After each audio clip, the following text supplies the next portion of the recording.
class, right? And this went viral. Yeah. Yeah, so how did this happen? How did this come about? So in Richmond, like we have this thing, it's called the moving on ceremony. And some people call it graduation ceremony, whatever. But we have a moving on ceremony and we do it every year for 5th grade. And so as we were preparing, I just saw that some of my kids, like some of my male students were not ready. And I said to them, hey, are you guys gonna be good for tomorrow? And they's like, oh, Mr. Dunham, we got it. I said, no, you guys look jacked up. So I'm just saying, like, are you sure? Right, He's like, no, we got it. I said, okay, whatever. So I went home and really didn't think about it. And I woke up the next morning and I just had this really funny feeling. And I just started throwing my clippers in the bag. And my wife, she says, where are you going with those clippers?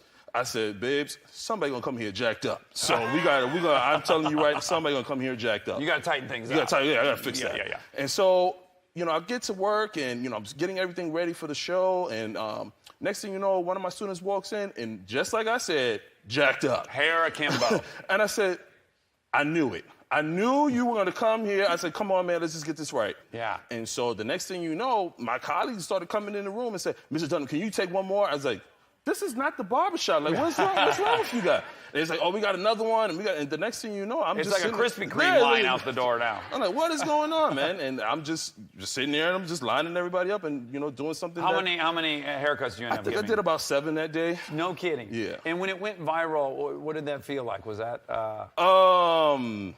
I don't know. I guess I freaked out a little bit. Sure. Because I really didn't expect any of that to happen, and so it's just been surreal, man. Just to see that that go makes viral me so like that. happy that you were celebrated for that because it's a very beautiful gesture. Now.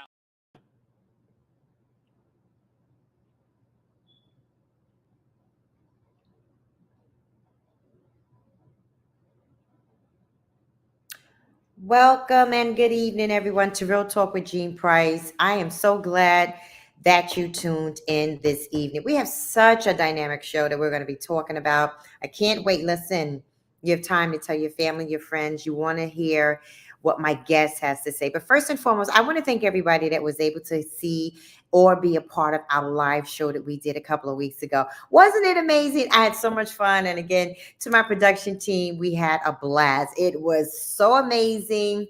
It was live, the music. And listen, team, let's prepare ourselves. We're going to have to do another live show really, really soon. It was really great. And the support was magnificent. The guests were absolutely amazing. We had such a great time on Real Talk with Jean Price live. So stay tuned because you never know when we're going to be doing a live show. And you guess what? You might be one of my guests on the show, but we have to vet you and see if it fits. But we're hoping that we'll be able to do that. But I'm excited about today's show. Just that clip that you saw, I watched the clip. My guest is amazing. I love the work that he does, him and his wife. So I want you to help me welcome to the show tonight, Robert Dunham. And we're going to be talking about how reach one can teach one. Mr. Dunham, please join me tonight on Real Talk. Thank you so much for having me. This is an honor, man. This is a privilege to be on this platform. So I don't take it for granted. So it is an honor to be here with you on tonight. Well, thank you again, sir. We appreciate you being on. And I have to say again, even watching the clip, I can't wait till we get into it because as I was watching, I said, only God can just open up a door that's so magnificent. And that's what I love about God, because you be doing something for somebody else. Your heart is right. Your heart is in the right place. Your intentions are amazing. And then God will turn around and bless you. But before we get started, can you tell us a little bit about yourself? Well, for those who know me, born and raised in Brownsville, Brooklyn. Those who know me know that, from the toughest area of Brooklyn. Grew up in, a tight-knit family. Really, I struggled in school. I'm not going to be one of those people that's going to tell you that I was an A student, that I got everything right, but I struggled in school throughout my entire academic journey.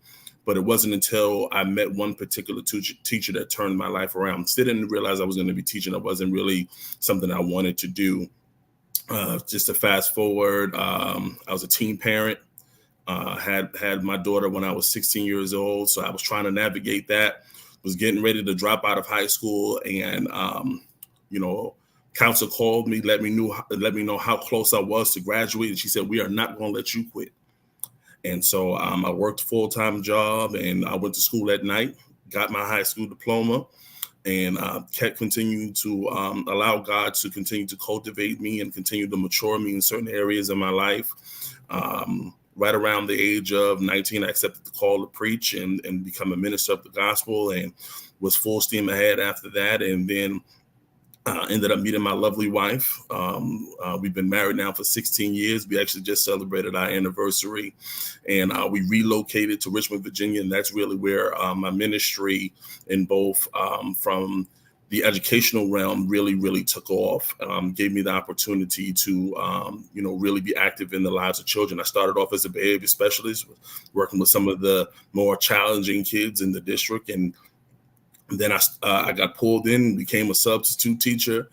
I found out that this was going to be my calling. This is what God had put me on this earth to do.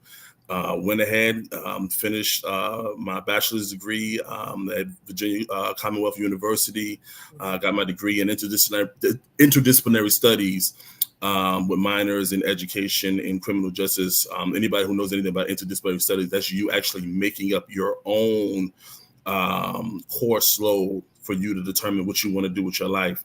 And what I was seeing inside of the educational system, that I saw that there was this pipeline that nobody was realizing, that there was a pipeline of children that were labeled with certain disabilities or were labeled special ed. Those children were being funneled into the prison system. And so I said, I have to understand the inner workings of the criminal justice system, how it works, and then also how the labeling of our babies hinders their lives. And so I wanted to do something that really was going to change, and that's what I did. And make a long story short, just recently I graduated with my master's degree, honor society member, magna cum laude. Not bad for a person who had a baby at 16 years old, was told he wasn't going to be nothing, struggled out in school, and then look at me now. So I'm just giving God all the glory for everything that he has done. It's not by my will, but it's by his will that all of these things have been happening for me. And so I'm just thanking God for that. Wow. As I was reading your bio, Robert, one of the words that stood out to me was journey. And it's interesting how God will take us on a journey that we do not know where we're going to end up. Right. My mind runs to Saul, who then became Paul. And as you know the story, Saul was blinded for those 3 days, but there was a purpose in mind. And I just want to go back a little bit, because your story is so chock full. And that's what I love about Real Talk. And you come to find out how I am. I love bringing to the people somebody's genuine story, how somebody can go from being a victim to being victorious, from being troubled to being triumphant. And your story is a story of triumphant. I'm in reading the bio, but yet I'm talking to you. And even one of my guests is on tonight, Tara, and she is saying, blessed man, someone seen something special. You answered the call. Let's go back for a second. You said in the video, and we're going to let them watch another part of it. With the little kids, you said that they came in there, Jack. You just knew some them kids was gonna come in there. Jack, so your words. Let me show you how the Holy Ghost works. Okay. So I'm sitting here now, and I made sure the clippers I used that day, here they are. And so I promise you, when everything was happening, because I saw them the day before, and I'm like, man, listen, you do know your mama and your daddy gonna be here at this moving on ceremony, and y'all look bad. I'm going. And one thing about Mr. Dunham is gonna love you. He gonna give you the help, but he gonna tell you the truth as a teacher. And they looked at bad, and I said, listen, we gotta do something. I said, I will take y'all to the shop today. Let's go today. No, Mr. Dunham, my mama said she's gonna take me. My daddy said he's gonna make sure. Okay. And as soon as I got and even when I was packing the clippers, my wife was sitting there look at me as I'm putting my clippers in my bag. She said, what are you doing? I got a full suit. And she said, what are you doing? I said, babes, I don't know. I got this feeling like God is telling me to pack these clippers because somebody gonna come in here jacked up. I'm telling you. And I don't want that to be something that they remember for 5th grade. I want their family members to see them looking their best. So I said, just in case, something happened. And sure enough, the bell ring and here they come walking. I said, you see what I mean? You see what I mean? Y'all don't listen. Look at you. Oh, Mr. Dunham, this is what I said. Listen, man, we got to fix it, man, because I want your mother to see you. I want your grandmother and all those people who have been on this journey with you to get to this point, to see you looking your best. And so that's why I made sure, I was able to do that. Now, did I expect all of this to happen? Absolutely not. Right. Absolutely not. But it's so powerful because, and I don't want to be the spoiler, because I want my viewing audience to see some more of that video, because it's so good that God put in your heart to bring your clippers that day. And I love God because He knows what those children needed. You mentioned, you talked about how when you were in school, your struggles. Why was the struggle so hard for you, and why were you labeled that you weren't going to be anybody? Why was that? Well, let me put it to you this way. I think the worst statement that any teacher can make or any person can hear is that a person has potential, but they're not using it. And that was what was my label, that basically I had the intelligence, I had the skill set, but I was not using it. I was doing enough to stay inside of the middle of the pack, but I wasn't doing anything to make sure that I moved ahead, but I wasn't making sure I wasn't doing not enough for me to fall behind. And so there are some teachers who will see potential, untapped potential in you. And they'll basically say, you know what, I would rather you fight me, be mad at me, have whatever type of deal, but I'm going to pull all of that out of you. I'm going to get it one way or another. And so going through all of those years and hearing those statements, he's got a lot of potential, but this and that. And then my father, who was a very influential person in our community, and having to be in the lingering shadow of him and knowing the things that I had been going through and what I was doing. And people would say, how in the world could that be Bob Reynolds' son? How is that his son? And when I had my daughter at 16, a light bulb switch went off, and I said, something's got to give, because I don't want her to have to endure the life that I had to endure. And so, even then, still then, people were telling me I wasn't going to be nothing, wasn't going to make it. And I was going to end up on the corner selling drugs and all of that stuff. And technically I did. Technically, that's part of the story. Okay. But what ended up happening is, as I said, no matter how far you think you are from God, come on, He is with you every step of the way. And even when I was doing the things that I was doing in the street and moving the way I was moving, He would not leave me alone. He kept talking to me. And literally, no matter how I was living, there were two services I always went to, which was Easter and New Year's. Oh, New Year's. Right. I said, that's enough to get me in, that's going, just in case, the Lord cracked the sky, that's enough to at least, put my foot in the door.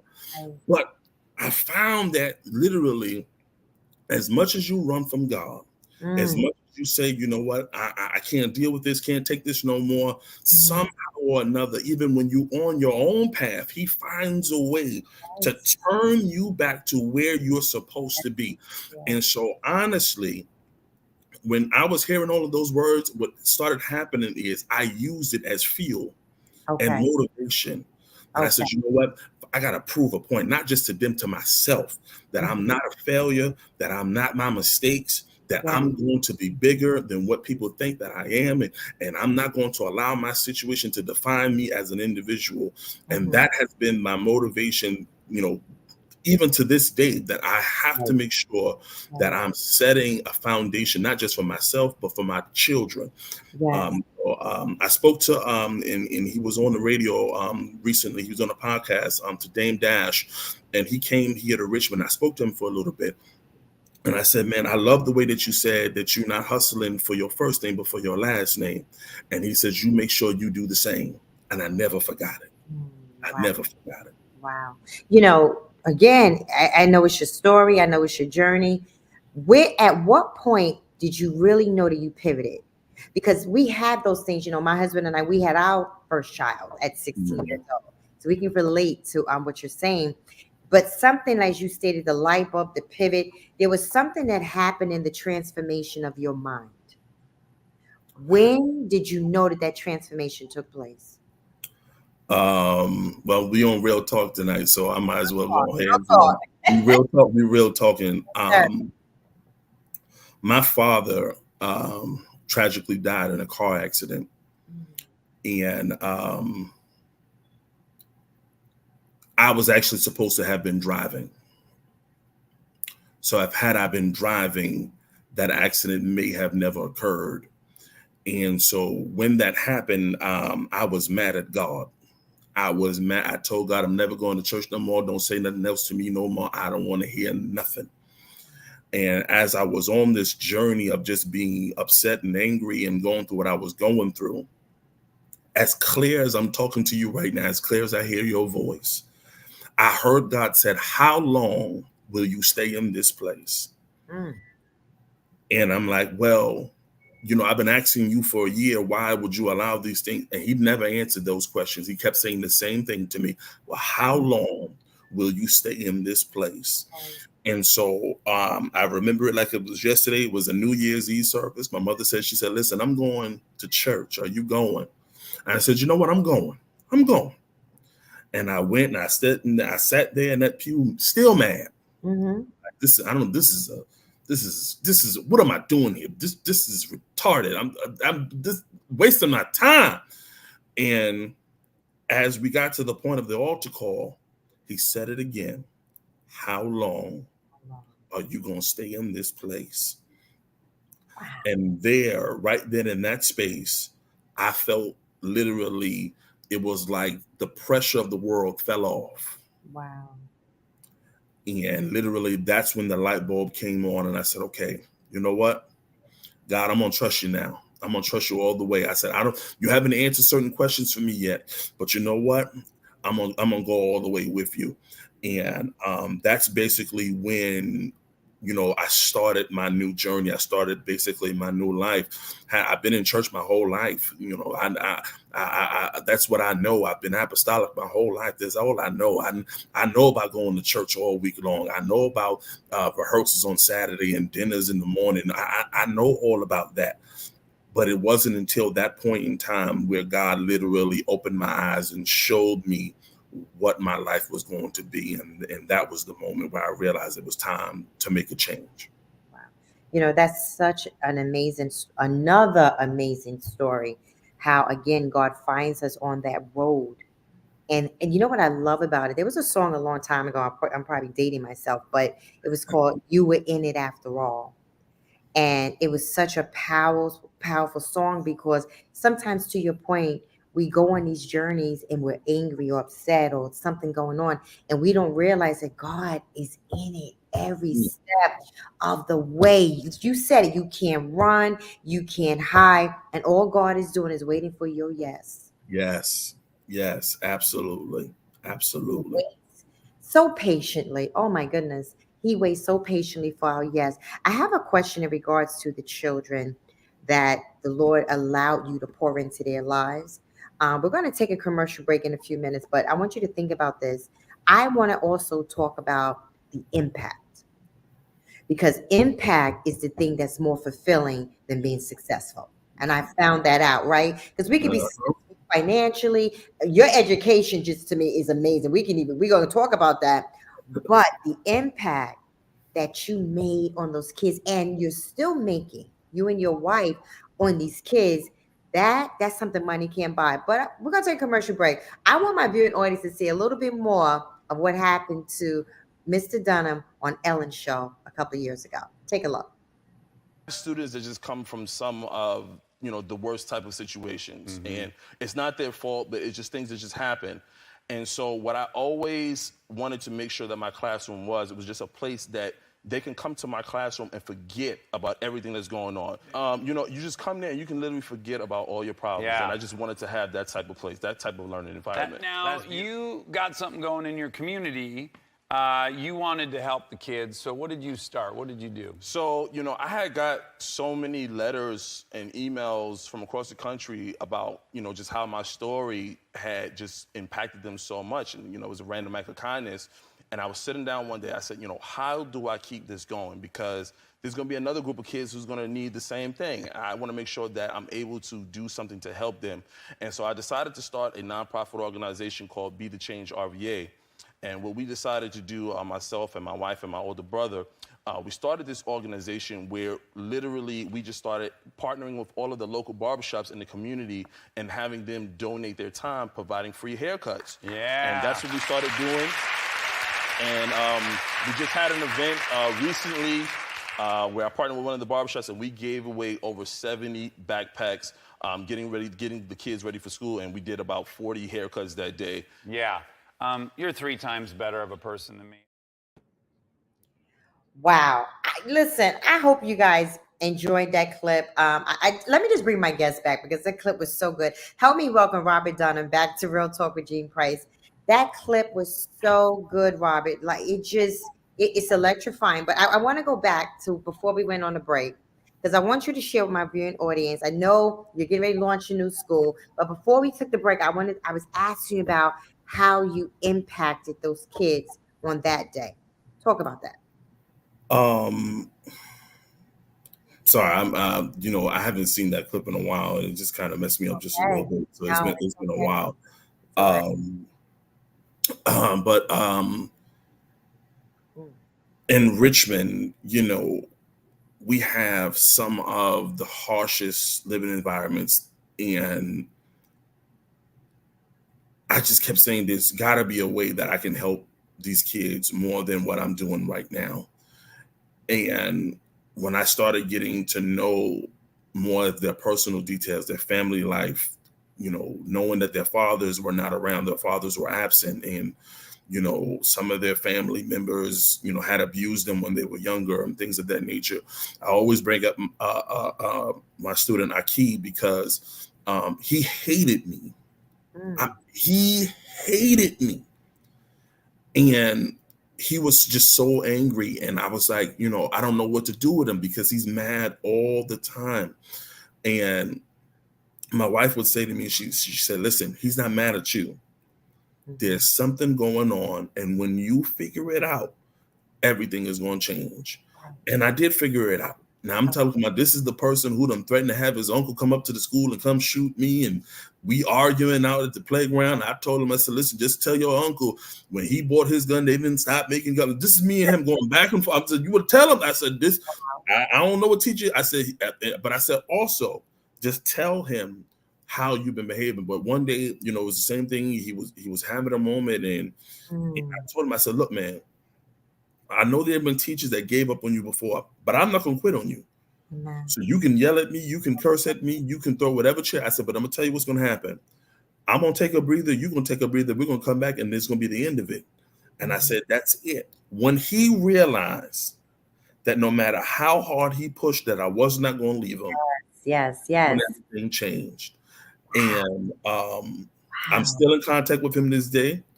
He's doing phenomenal. He's playing basketball here. He's gotten so tall, and I'm always messing with him. I said, I still give you the business on the court now, Haki. Don't let them fool you now. I know I done gained a couple pounds, but he's always messaging me on Instagram, yo, Mr. Dunham, you're gonna come to my game or whatever. And I didn't realize how much I meant to him. Yes. But it wasn't until that last day when he, we're putting him on the bus and he was crying. He was crying. He was boohoo crying, but he gave me a letter. He folded the letter up and he gave it to me. And he said, I want you to read it after I leave. And I opened the letter and he said, yo, Mr. Dunham, I just wanted to thank you for everything that you did for me this year. And he said, all of the times that you said you were going to call my house and you didn't call, and I never forgot it. And so that really messed me up. So, but he's doing great. And so that is the impact that I want to leave, that the kids, when they leave me, that they are better off than when I found them. And that's my legacy. That's my job. Oh, wow. Maybe one day, if you agree, Pastor, we could actually invite him on the show. And let me try, because testimonies are amazing, as you know, as a pastor. But when you see the person and what God has done, it just speaks volumes that can be heard loudly. And just even having you repeat back what I saw on that video, I see how not only did it impact him, but it also impacted you. Yeah, My Lord. because like I said, I lost, my dad at an early age, and I lost him, what I would say, at the worst possible time when you're a teenager and you're trying to figure life out. And, your father is supposed to be there to give you that guidance before you enter manhood. And that's when I lost mine. And so even now, if we're looking at the dynamics of children of today, they are maturing way faster than what we were.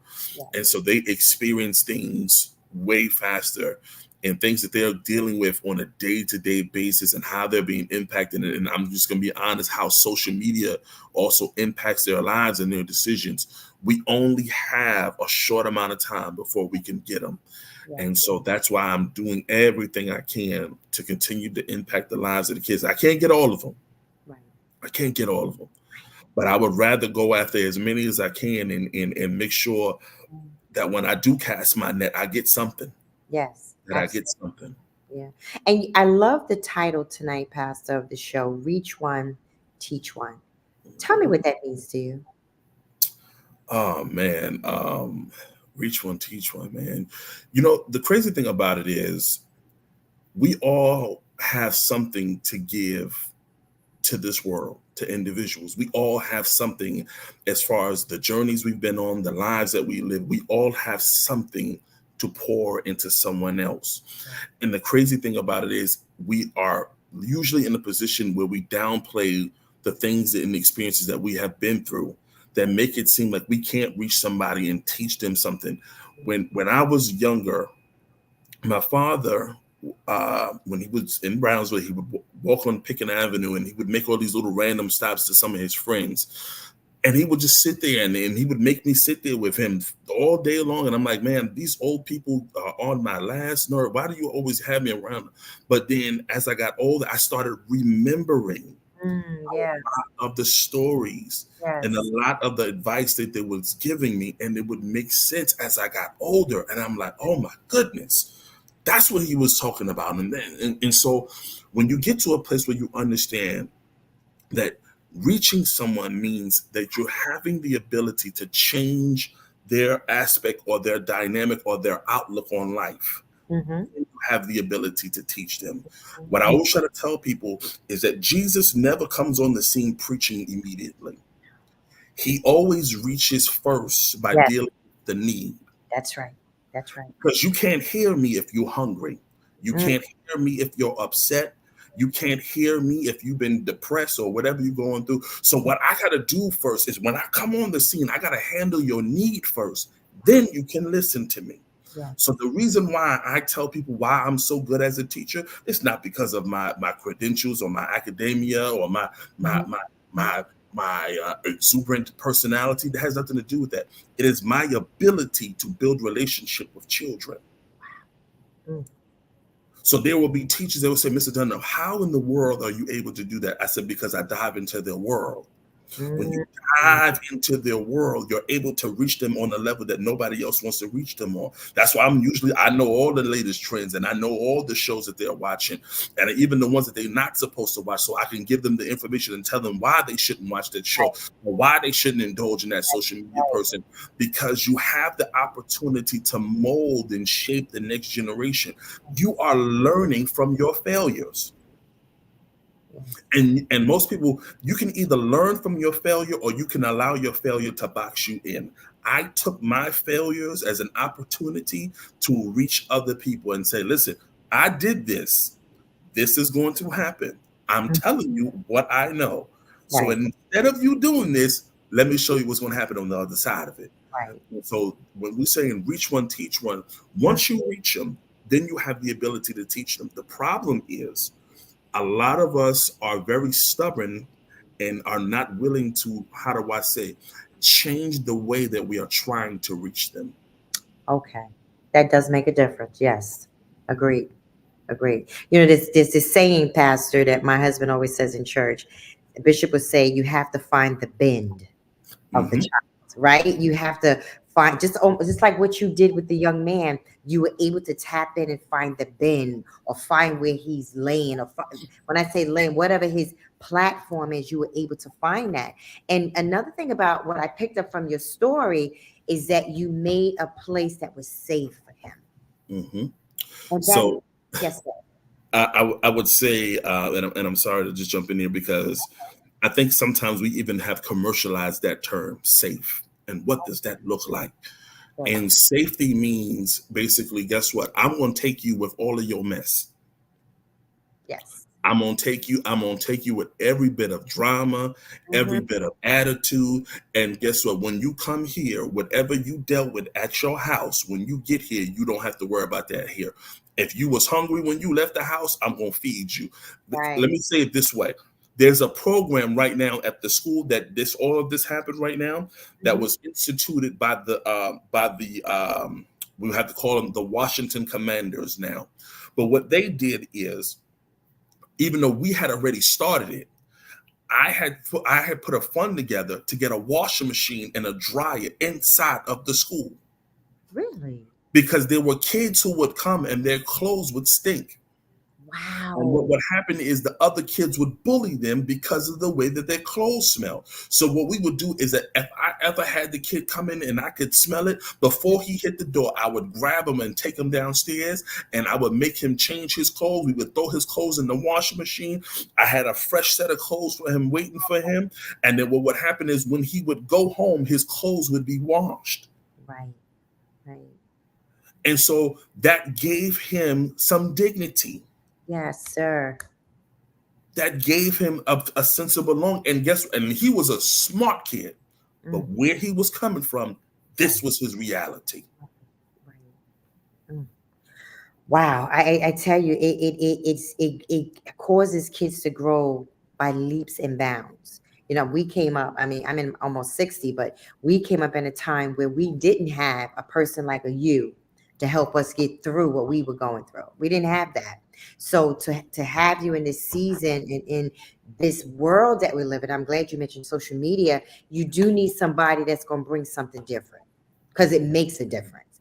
And because you can't take social media everywhere you go. And there's a falsehood to social media as well. And that's what kids have to understand. How do you manage? And I want to talk about the school you're going to open, but how do you manage dealing with the kids that where social media has infiltrated them so much? So the reality is, social media is not going anywhere. Not going anywhere. Mm-hmm. So then the question is, what are you doing to combat, watch this, the truth that social media is giving them compared to what the reality really is? Right. One thing I don't do is I don't rain on nobody's parade. If you're a student and you come to me and you said, Mr. Dunham, I feel like I want to be a YouTuber. Okay. My question then pivots. Well, if that's what you want to do you know anything about videography? Do you know how to create content? Yes. There are a lot of the people who are making reels and all of this stuff, the really good ones, have studied and figured out how to do this the right way. But then what I also try to do is give them an alternative. Well, if you want to be in a YouTube, why can't you learn how to do code and create something? I give them alternatives, but then I don't just give them the alternatives. Then I introduce them to the alternative. If I want you to learn code, you know what I'm going to do? I'm going to pull on my resources, because I don't know how to do code, but I know people who do. Right. I don't know how to make video games, but I know people who do. Mm-hmm. Mm-hmm. And so what happens is, you also have to reiterate and let them know social media is all entertainment. It gives you what you want in that particular moment. Does not mean that the reality of what they're giving to you is how is it going to change your life. And so I always try to tell them, and this is the hard thing about being an educator, and any educator will tell you this.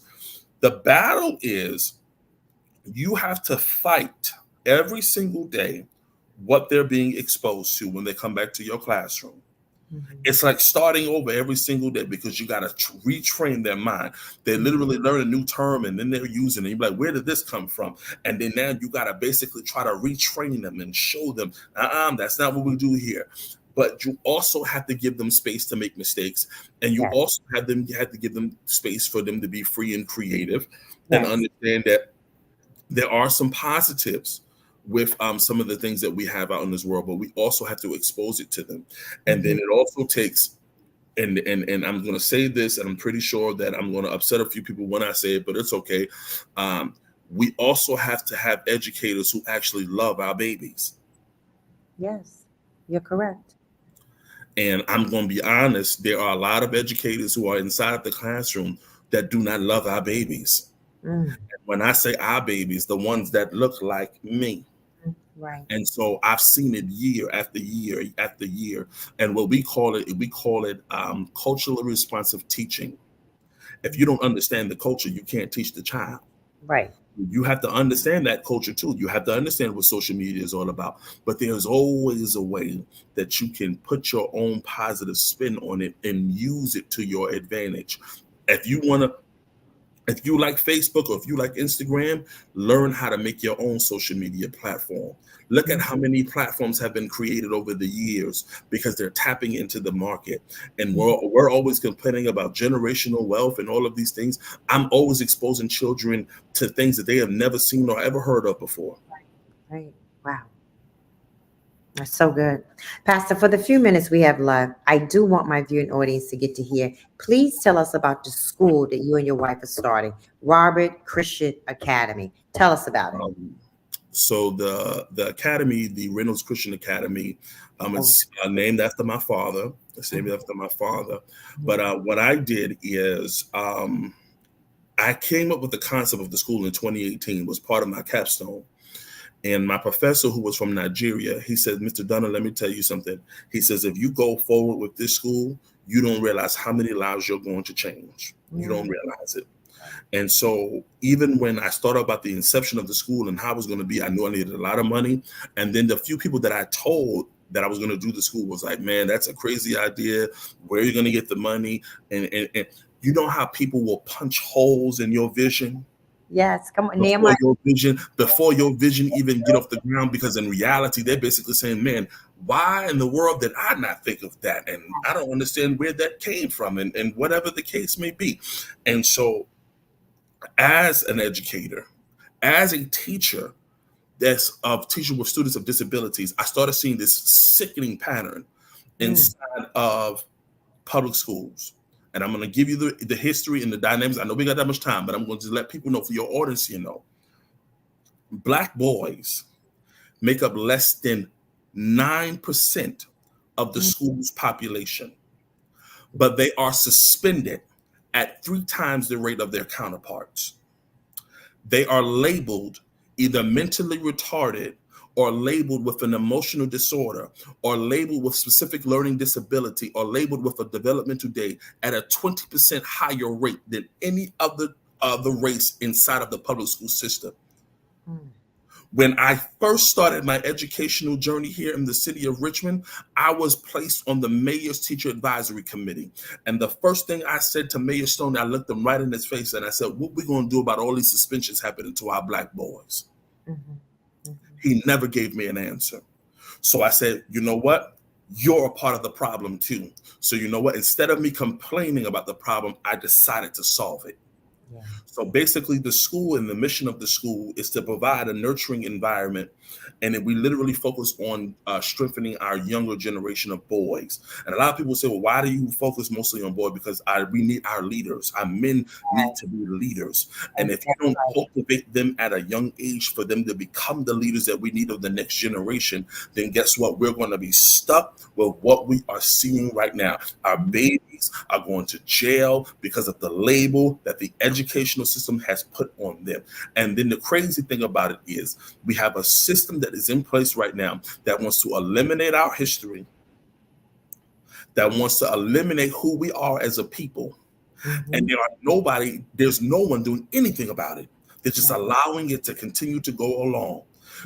Black History Month is the shortest month, but even then they find ways to eliminate certain things. Let me tell it this way. There was a law passed here in the city of Richmond. It was in Virginia, where we could teach Black history, but they didn't want us to mention slavery. But in Wow. the same content, I had to speak about Japanese Americans and the internment camps that they went to and how much they struggled. And at the end of that lesson, I also had to articulate how the United States government felt so bad pertaining to how they treated them that they made sure that all of those individuals received a $30,000 in payment in order for their suffering. And so when children hear that, they say, oh my goodness, man, the Japanese people went through so much and God bless each and every one of them. But watch this. What about my people? That's right. Absolutely. And so they want to take that out of the classroom, but they also want to take something else out. They want to remove God at every chance they get. Hmm. And I promise you, a man without God is on a path of failure. That's right. So what I decided to do is, instead of complaining, I said, God, this is it. We're going to launch now. If Hmm. you tell me to do it, I'm going to do it. So I took every dime that I had, Hmm. went and filed the paperwork. I expedited the paperwork. So if anybody knows anything about expedited 501c3, it Yes. takes a minute Yes. and it's more money. Hmm. And guess what? School's here. And the crazy thing about it is, not only is the school here, but I have phenomenal members on my team. My wife, she is a specialist in risk management. That's what she does. My brother, Reginald Williams, he's a financial guru and he's a financial whiz. And when it comes to real estate and assessing properties, my older brother, my blood brother, Eric, he is a human resource. He's the vice president of one of the biggest shipping companies on the East Coast. And when I asked all of them just to become on to be a part of this journey with me, they Yes. didn't fight me. They all said yes. That's awesome. So this is something that I'm building, not because, oh, I'm trying to find a way to cause problems or change. Mhm. No, I'm basically changing the system and the narrative of instruction for our babies That's right. and cultivating a new generation of men and leaders that's Mm. going to take us all into the next level. And so the only way that can get done is if men like myself and other Black educators and other scholars will step up and say, listen, they don't want to do it, we'll do it ourselves. That's right. Wow. Pastor, wow, that's awesome. You know, even listening to you talk reminds me so much of that's how my husband is. Just he talks about it all the time, Pastor, how we need to make sure we're doing something for our young Black and brown boys. There's so many programs out there, and because I'm also work with a lot of women and girls, there's a lot for us, but there's very few for our Black and brown boys. So I definitely salute you on behalf of Real Talk, and of course, my husband, Bishop Price. We salute the work that God has given you in this kingdom, in this time, in this season, that you and your wife, God has given your hands to do. And we pray for you. We definitely pray for you and your family, because the prayers of the righteous, that's what availeth much. So we definitely pray for you. Thank you so much for coming on Real Talk. Thank you for sharing. Please come back again. You know, you can get in touch with Zamar and or Brian. We want to follow up as to Okay. how the school is doing. And I think my viewing audience would love to know how you're faring, even how we can be a part of it. I want to read one of the comments on the bottom from Tara. She says, I have a 7-year-old Black boy. I am a single mother. Would love for my son to be, wow, I have chills. Would love for my son to be a part of this team. Thank you, Pastor Jean, for this platform. Pastor, that's what this platform is about. You have touched the heart of a single mother who needs help with her young son. And that's what it's about. We don't get paid for this. There is no glory of our own. All glory goes to God. All glory. I'm just a quick final point, and to that single mother, I know it's been a struggle. I know it's been a struggle, but what I will release over your life is that God is not through with you and not through with your son. And what he is called to be, he will be. So you got to stay strong and realize that there are brothers out there who want to be that mentor. And that's why we have this platform now to do that. And when I graduated and I walked across that stage, the first thing I did was I pointed up and I said, without him, none of this would be possible. And so I give God all of the glory for all that he has done in my life. And I'm going to tell you, this is only the beginning. It is only the beginning.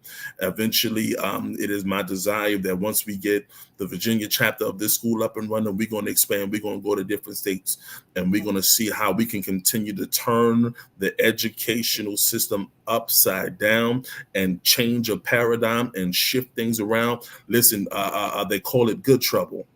Mm-hmm. And I'm Yes, starting sir. some good trouble now. Yes, sir. So true. To our viewing audience, thank you so much for joining us tonight on Real Talk to Pastor Robert. Thank you so much.